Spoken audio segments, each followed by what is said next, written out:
నమస్తే. Welcome to iDream. మన గుండె పదలంగా ఉందా లేదా? గుండెకు సంబంధించి వచ్చే సాధారణ సమస్యలు ఏంటి? అండ్ అలాగే ఎలాంటి సమస్యలు ఉన్నప్పుడు హార్ట్‌కి సంబంధించిన స్ట్రోక్స్ వస్తూ ఉంటాయి? దీని గురించి అడిగి తెలుసుకునే ప్రయత్నం చేద్దాం. చాలామందికి తెలియదు. కేవలం హార్ట్‌లో ఉన్న ప్రాబ్లమ్ వల్లే హార్ట్ స్ట్రోక్స్ వస్తూ ఉంటాయనేసి అనుకుంటుంటారు. ఇవే కాదు, చాలా రకాల రీజన్స్ కూడా ఉన్నాయనేసి అంటూ ఉంటారు. సో అవి ఏంటి అనేది ఈరోజు అపోలో హాస్పిటల్ నుంచి ప్రముఖ కార్డియాలజిస్ట్ డాక్టర్ కపిల్ గారు ఉన్నారు. వారిని అడిగి తెలుసుకుందాం. నమస్తే సార్. నమస్తే అండి. సార్, మనకు హార్ట్ స్ట్రోక్ వచ్చింది అంటే మీకు గుండెలో ఏదో ప్రాబ్లం ఉంది, దానివల్లనే వచ్చింది అనేది సాధారణంగా ప్రతి ఒక్కరికి ఉన్న ఒక అవగాహన. కానీ ఇదే కాదు, మనకి హార్ట్ స్ట్రోక్ రావడానికి వేరే వేరే రీజన్స్ కూడా ఉన్నాయి అనేసి ఈ మధ్య అంటున్నారు. నిజమేనా సార్? సో మీరు హార్ట్ స్ట్రోక్ అనేది అంటున్నారు అంటే నాకు మీ ఉద్దేశం అర్థమైంది. గుండె ఆగిపోవడం ప్రాబబ్లీ మీ మీనింగ్ అది. సో గుండె ఆగిపోవడం అనేది ఫైనల్ కామన్ పాత్వే అండి. అంటే హార్ట్ అటాక్ వల్ల గుండె ఆగిపోవచ్చు. There are many reasons. ఒక్కొక్కసారి హార్ట్ అటాక్ అంటే రక్తనాళాల్లో బ్లాక్స్ ఉండి రక్తము కిందికి వెళ్ళకపోవడం వల్ల గుండె మజిల్కి రక్తం ఆగిపోవడం వల్ల ఒక్కొక్కసారి రావచ్చు. ఎరిథమిక్ డెత్స్ అంటారు. ఒక్కొక్కసారి రక్తనాళాల్లో బ్లాక్స్ ఉండకుండా గుండె ఒక పద్ధతి ప్రకారం కొట్టుకుంటూ ఉంటుంది. అలా కాకుండా ఒక్కొక్కసారి హ్యాపజార్డ్గా ఇర్రెగ్యులర్గా కొట్టుకోవడం వల్ల కూడా జరుగుతుంది. దాన్ని వెంటిక్యులర్ టకికార్డియా అంటారు. అది యంగ్ పేషెంట్స్లో కూడా రావచ్చు. ఎరిథమిక్ డెత్ అంటారు. ఒక్కొక్కసారి ఎక్స్ట్రీమ్ ఇంబ్యాలెన్స్ ఆఫ్ ఎలక్ట్రోలైట్స్ అండి. ఇప్పుడు సపోజ్ కొంతమందిలో గ్యాస్ట్రోఎంటరైటిస్ లేకుంటే డీహైడ్రేషన్ కండిషన్స్లో వెళ్ళిపోయినప్పుడు ఎలక్ట్రోలైట్స్ అనేవి చాలా ఇంపార్టెంట్ గుండె సరిగ్గా పనిచేయడానికి, వాటి మజిల్ కాంట్రాక్షన్స్కి కానీ ఎలక్ట్రికల్ కండక్షన్ సిస్టమ్కి కానీ. అలాంటి టైంలో కూడా గుండె అనేది సడన్గా ఆగిపోతుంది. అప్పుడు గుండె ఆగిపోవడానికి కారణం హార్ట్ అటాక్ కాదు. నెక్స్ట్ వచ్చేసి ఒక్కొక్కసారి ఎలక్ట్రిక్ షాక్స్ అవి చూస్తూ ఉంటారు. మీరు నడుస్తూ ఉంటే తాగి పడిపోతూ ఉంటారు. వాళ్ళలో కూడా ఆ షాక్ అంటే ఆ వేవ్ అనేది fit crosses through the heart, అప్పుడు కూడా ఎలక్ట్రికల్ డిస్టర్బెన్స్ వచ్చి గుండె ఆగిపోయే అవకాశం ఉంటుంది. వీటన్నిటిలోనూ గుండె అనేది కొట్టుకోవడం ఆగిపోతుంది. అలాంటప్పుడు సిపిఆర్ అని చేస్తారు. అది మీ అందరికీ తెలుసు. ఆ సిపిఆర్ చేయడం వల్ల గుండెని మళ్ళీ ఎలక్ట్రికల్ డిస్టర్బెన్స్ని తగ్గించి మనము మళ్ళీ కొట్టుకోలాగా చేసే అవకాశం ఉంటుంది. సో రీజన్ ఏదైనా ఉండనివ్వండి. సపోజ్ మీరు ఒక ఈ కార్డియక్ అరెస్ట్ని విట్నెస్ చేశారు బయట రోడ్ మీద కానీ ఇంకెక్కడన్నా కానీ. అది మీరు చూడగానే మీరు వెళ్ళి వాళ్ళ సర్క్యులేషన్ ఎలా ఉందో చూసుకొని ఇమీడియట్గా if you start chest compressions, గుండెని ఎడమ సైడ్ సెంటర్లో వీలైనన్ని సార్లు, ఒకవేళ కౌంటింగ్ అది తెలియకున్నా పర్వాలేదు, మీరు ఎంత ఎక్కువ సార్లు చేయగలిగితే నిమిషానికి అంత మంచిది. సో ఇది చేయడం వల్ల మీరు గుండెలో ఉన్న బ్లడ్ని బ్రెయిన్కి తర్వాత మిగతా ఆర్గన్స్కి పంపిస్తున్నారు. అవును. అప్పుడు గుండెలో ఉన్న బ్లడ్ గుండెకి కూడా సప్లై అవుతుంది. మామూలుగా గుండె కొట్టుకుంటేనే గుండెకి సప్లై చేసే రక్తనాళాల్లో కూడా ప్రవహిస్తుంది. సో బ్రెయిన్కి తర్వాత దీనికి మీరు సప్లై చేస్తూ ఉంటారు. ఒకవేళ మనము కరెక్ట్ టైంలో రియాక్ట్ అవుతే పేషెంట్ చెస్ట్ కంప్రెషన్స్ అనేవి పర్ఫెక్ట్గా ఇవ్వగలిగితే, బ్రెయిన్ సర్క్యులేషన్ అనేది బాగా ఉంటే పేషెంట్ అవుట్కమ్ చాలా బాగుంటుంది. అండ్ వన్స్ అలాంటి పేషెంట్ని మీరు సిపిఆర్ చేసి పేషెంట్ ఇంతకుముందు మీరు అటెండ్ చేయకముందు కాన్షియస్లో లేరు, సర్క్యులేషన్ లేదు, బట్ మీరు చెస్ట్ కంప్రెషన్స్ చేసిన తర్వాత పేషెంట్ స్ప్రూలోకి వచ్చారు, పల్స్ కూడా తెలుస్తోంది అంటే అక్కడితో మీ పని అయిపోలేదు. మీరు ఇమీడియట్గా ఆయనని డాక్టర్ దగ్గరికి తీసుకెళ్ళాలి, హాస్పిటల్కి తీసుకెళ్ళాలి. ఎందుకు అలా అయింది అనేది తెలుసుకోవడం చాలా ఇంపార్టెంట్. ఎందుకంటే మనకు కాజ్ తెలియదు. ఆ కాజ్ మళ్ళీ రికరెంట్ రావచ్చు. మీరు ఆయన అక్కడే వదిలేసి వెళ్తే మళ్ళీ రికరెంట్గా వస్తే అప్పుడు ఉండరు. సో ఇమీడియట్గా అలాంటి పేషెంట్ని మీరు సిపిఆర్ చేస్తున్నప్పుడే అంబులెన్స్కి కాల్ చేయడం, 108కి కాల్ చేయడం చేయొచ్చు. ఒక్కొక్కసారి రోడ్ ట్రాఫిక్ యాక్సిడెంట్స్లో, స్పైనల్ షాక్లో, వీటన్నిటిలోనూ final common pathway is cardiac arrest. One of the reasons for cardiac arrest is heart attack.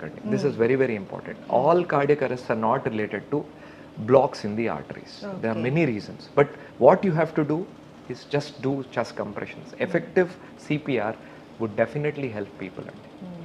అయితే రెగ్యులర్గా మనము మన గుండె పనితీరు ఎలా ఉంది అన్న దాని మీద కాన్సన్ట్రేషన్ చేయాలి, ఎప్పటికప్పుడు రెగ్యులర్ చెకప్స్ చేయించుకోవాలి అని అంటున్నారు. అయితే కేవలం మనకు గుండెలో ఉన్న సమస్యలే కాకుండా ఇతర ఆర్గాన్స్ మీద ఉన్నటువంటి సమస్యల వల్ల కూడా హార్ట్ స్ట్రోక్స్ వస్తాయనేసి అంటున్నారు. రావచ్చు అంటే ఎలాంటి ప్రాబ్లమ్స్ వల్ల రావచ్చు సార్? అంటే చాలా రీజన్స్ వల్ల మనకు రావచ్చు. బట్ గుండె ఎలా కొట్టుకుంటుందో తెలుసుకోవడానికి మనకు టెస్ట్‌లన్నీ ఉన్నాయి. ఎప్పుడైతే అదర్ ఆర్గన్స్ చాలా ఎక్కువగా డ్యామేజ్ అవుతాయో అప్పుడు మాత్రమే కార్డియాక్ అరెస్ట్ సిచ్యువేషన్ వస్తుందండి. సపోజ్ ఏదో కొద్దిగా లివర్ ఎంజైమ్స్ రేజ్ అయ్యాయి అనుకోండి, దానివల్ల కార్డియాక్ అరెస్ట్ రాకపోవచ్చు.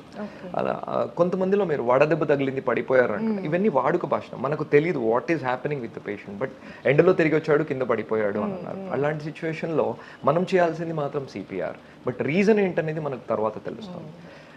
యాజ్ ఫర్ మనకు గుండె చెకప్స్ గురించి మాట్లాడాలంటే, గుండె చెకప్స్ అనేవి బేసికలీ మన లైఫ్ స్టైల్ వల్ల వస్తున్న గుండె జబ్బులని నివారించడానికి ముందే మనకి ఏం ప్రాబ్లం ఉంది అనేది తెలుసుకోవడం. చాలా important thing is metabolic syndrome అండి. మెటబాలిక్ సిండ్రోమ్ మనకు స్టార్ట్ అయ్యిందా లేదా అని తెలుసుకోవడం చాలా ఇంపార్టెంట్. అది తెలిస్తే దాన్ని మనం ఫస్ట్ నుంచి అది తెలవగానే మనము దాని గురించి జాగ్రత్తలు తీసుకోవడము, అవసరమైతే టాబ్లెట్స్ తీసుకోవడము, స్ట్రిక్ట్ లైఫ్ స్టైల్ చేంజెస్ చేయడం వల్ల గుండె జబ్బు రాకముందే మెటబాలిక్ సిండ్రోమ్ అనేది చాలా ఫస్ట్ ఇనీషియల్ స్టెప్ అండి.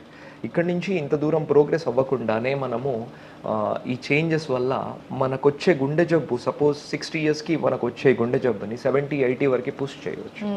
సో ఈ మెటబాలిక్ సిండ్రోమ్ అవేర్నెస్ అనేది చాలా ఇంపార్టెంట్ అండి.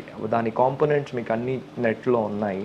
సో వాటి గురించి మీరు కనుక్కొని మీరు చేసే రెగ్యులర్ టెస్ట్లలో చూసుకొని మెటబాలిక్ సిండ్రోమ్ వస్తుందా లేదా అనేది చూసుకోవడం ఇంపార్టెంట్. అయితే 5 to 10 years బిఫోర్ మనం చూసుకున్నట్లయితే ఈ కార్డియాక్ అరెస్ట్ అన్నది పర్టికులర్గా ఒక ఏజ్ తర్వాత మనకు వచ్చే అవకాశాలు ఎక్కువగా ఉన్నాయి. కానీ ఇప్పుడు చూస్తే రీసెంట్గా కూడా విజయవాడలో ఒక చిన్న పిల్లాడికి కార్డియాక్ అరెస్ట్ రావడం, సిపిఆర్ చేయడం, వెంటనే హాస్పిటల్కి తీసుకోవడం వల్ల బాబు సేఫ్ అయిపోయాడు. అయితే పిల్లల్లో రావడానికి ఏంటి సార్, అంటే చిన్న ఏజ్లో వాళ్ళకి స్ట్రెస్ అన్నది పెద్దగా ఏమీ ఉండదు, అండ్ ఆటలు ఆడుతూ ఉంటారు, ఫిజికల్ యాక్టివిటీ ఉంటుంది. సో ఎందుకు వాళ్ళు ఈ ఏజ్లో, చిన్న ఏజ్లో ఎందుకు ఇలా అవ్వాల్సి వస్తుంది? సో ఇక్కడ అబ్బాయికి కార్డియాక్ అరెస్ట్ అయ్యి పడిపోయారు. పడిపోతే డాక్టర్ గారు వచ్చి సిపిఆర్ చేశారు, చేయడం వల్ల ఆయన బతికారు అని మీడియాలో వచ్చింది.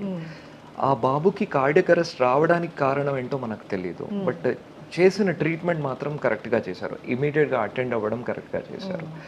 పిల్లల్లో గుండె జబ్బు వచ్చే కారణాలు వచ్చేసి, ఒకటి కంజెనిటల్ హార్ట్ డిసీజెస్ అంటారండి. కంజెనిటల్ హార్ట్ డిసీజెస్లో ప్రముఖంగా చెప్పుకోవాల్సింది anomalous supply, anomalous coronary artery course అని ఒకటి ఉంటుంది. దాంట్లో ఏంటంటే అయోటా పల్మనరీ ఆర్టరీ మధ్యలో ఒకవేళ ఇలాంటి ఈ రక్తనాళం అనేది వెళ్తూ ఉంటే ఒక్కసారి ఎగ్జాషన్లో గుండె సడన్గా ఆగిపోయే అవకాశం అని. అల్కపా అని ఇంకో కండిషన్ ఉంటుంది. వీటన్నిటిలో ఇవి చాలా రేర్ డిసీజెస్. వాటిల్లో ఒక్కొక్కసారి చిన్నప్పటి నుంచే గుండె జబ్బు ఉంటుంది, అది కంజెనిటల్ హార్ట్ డిసీజ్ అంటారు. అది వాళ్ళు పుట్టిన తర్వాత స్టార్ట్ అయిన జబ్బు కాదు, ముందు నుంచే జెనెటిక్ రీజన్స్ వల్ల వచ్చిన జబ్బు. అలాంటి వాళ్ళల్లో ఇలా సడన్గా అన్ఎక్స్పెక్టెడ్ ఇది రావచ్చు. వేరే జెనెటిక్ ఎరిథమియా కండిషన్స్ ఉంటాయండి, దాంట్లో కూడా electrical conduction system of the హార్ట్లో ప్రాబ్లమ్స్ ఉండడం వల్ల ఒక్కొక్కసారి అలా జరగవచ్చు. ఇది కూడా related to genetics and congenital substrate అండి. నెక్స్ట్ వచ్చేసి ఇంకొక important thing is homozygous familial hypercholesterolaemia అని ఒక కండిషన్ ఉంటుంది. దాంట్లో ఏంటంటే వాళ్ళ జెనెటిక్ డిఫెక్ట్ వల్ల కొలెస్ట్రాల్ మెటబాలిజం అనేది ప్రాబ్లం ఉంటుంది వాళ్ళలో. యూజువలీ మనం పిల్లల్లో కొలెస్ట్రాల్ చెక్ చేయము. ఇదేంటంటే తల్లిదండ్రులు ఇద్దరిలో హెటెరోజైగస్ స్టేట్ ఉండి, అంటే వాళ్ళలో ఒక జీను వీళ్ళలో ఒక జీను కలిసి హోమోజైగస్ స్టేట్ లాగా పిల్లల్లోకి వెళ్తే, అలాంటి పిల్లల్లో లెస్ దాన్ 20 yearsకే వాళ్ళకి మేజర్ కార్డియాక్ డిసీజ్ అనేది డెవలప్ అవుతుంది. కానీ మనం యూజువలీ సస్పెక్ట్ చేయము.